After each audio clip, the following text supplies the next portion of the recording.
don't have paint rounds loaded in them, but we have blanks. And just so you guys can see, I will cycle it through. You're going to point your gun at Tracy. Tracy is going to ask you questions. Okay? You have to answer the questions, but the same rules apply. As soon as you see his hand move, you have to answer the questions. As soon as you see his hand move, I want you to react the same way by pulling the trigger. Okay. But you're going to be talking this time. Okay? What's your name? April. Who do you work for? For the police. What kind of car did you drive here today? Okay. What happened that time? But officers don't, I mean, you don't have to. Well, you give commands.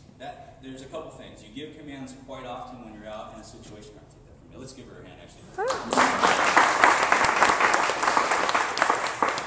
You give commands all the time. Verbal commands are probably the most important part of the job. That's precisely why when we're in a high-risk incident, we split into specific roles. In other words, we'll have an officer that's strictly dedicated for lethal cover if the situation calls for it. Because when you talk and have a job like that, it divides your attention, it increases your reactions.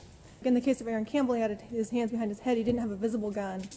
Officers believed he had one on him. How does that decision-making process and the situation there differ? I can answer. If you see a hand disappear like into my pocket right here, you don't know what it is, and you wait until, kind of like the story Tracy was talking about, it got hung up in his pocket when he was trying to bring it out. But let's say I got a coat on, and it's not visible right here. My hand comes out of my coat, and you wait until you see that right there. You know, action versus reaction. So it goes back to what I said earlier about action and reaction not being the catch-all. You can't use deadly force simply based on action versus reaction. There has to be more. You have to be able to articulate totality on why you use it. This is what the court said totality of the circumstances was. What's the severity of the crime? What is the immediacy of the threat of the individual we're encountering? What are their efforts at resisting control? What are they doing to flee from the situation that they're in? And so those are, when we approach a situation, we weigh all of those factors. We think about what is the totality of the circumstances we're facing here, and then that informs us about what level of force that we're able to use in that situation. So that's where that phrase comes from. It's a specific phrase from the U.S. Supreme Court, and it's the one that's a part of both our policy and our training, and it guides us in making decisions about whether to use force or not, how much force to use, kind of the amount and the type and the amount of force to be used in a situation. Just react the way you think you need to react if you're a police officer.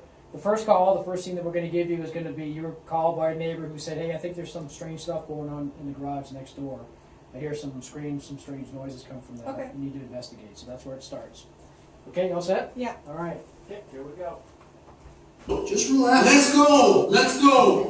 Let's get We're here just picking up some furniture from a garage sale yesterday. Police officers. And we're picking it up now.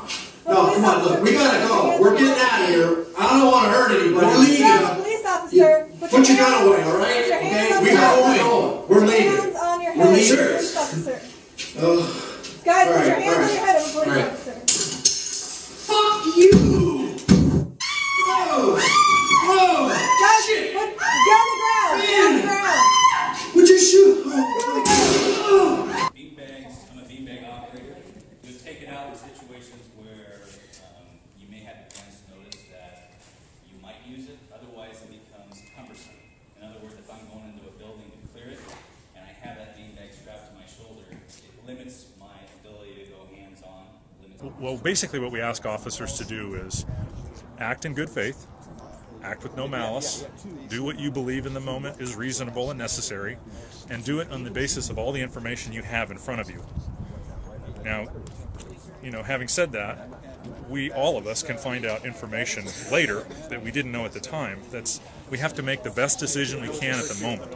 So that's what the U.S. Supreme Court drew attention to by saying they're trying to evaluate officer action and reasonableness on the basis of this criteria that they've set out, totality of the circumstances, because in this world where we're human, we expect our police officers to do the best they can in the situation they're in with the information that they have. And that's really all we can expect of anybody. Every single time that radio goes off and they say armed robbery in progress, or bank robbery in progress, or domestic assault in progress. What's happened to those officers is we're starting to spike up with that adrenaline. We call it a crisis cycle. We're starting to get that adrenaline rush. Things are physiological happen to our body. We're starting to get a lot of stuff happening to us. And we're going through this until we reach the point where we have to deal with the situation, and then we come down. We come back down to what's called our baseline. A baseline is basically where you are when you wake up in the morning, when you're feeling great, no problems, no worries, you really haven't thought about much. But unfortunately, we won't stop at the baseline as officers, and as people that experience high stress, we'll dip down below this baseline a little bit before we start recovering and become normal again.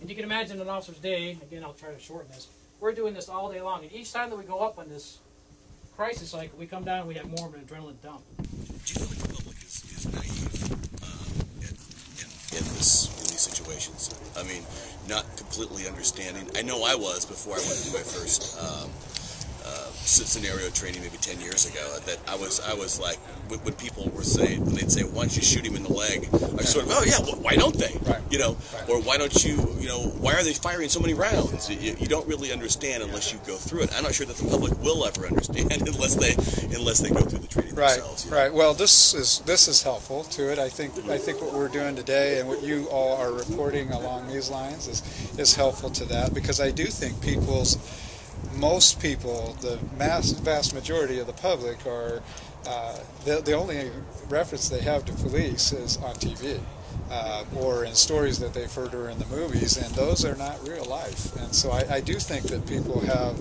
a perception of what is real that's different than reality.